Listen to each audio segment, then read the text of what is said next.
The Trump administration has bulldozed through its first 100 days with actions that threatened the human rights of people living in the United States and around the world.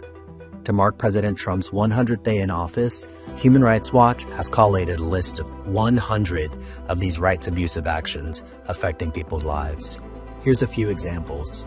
Deporting people to danger. We've seen this with people from Venezuela who have been placed in expedited removal proceedings and deported to face abusive treatment and conditions. Ending protections against discrimination.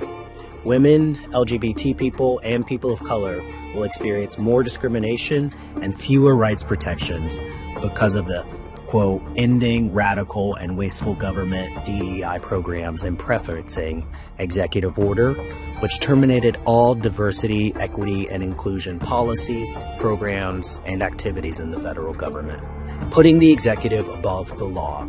Some examples include Department of Homeland Security Secretary Tom Homan's statement that he did not care about a judge's orders in the case of the deportation of Venezuelans to El Salvador.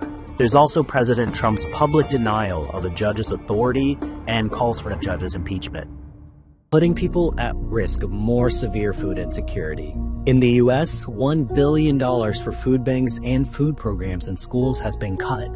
People abroad are more likely to starve and potentially die because of the elimination of the U.S.-funded Famine Early Warning System network and related programs, putting people's health at risk by allowing more toxic pollution.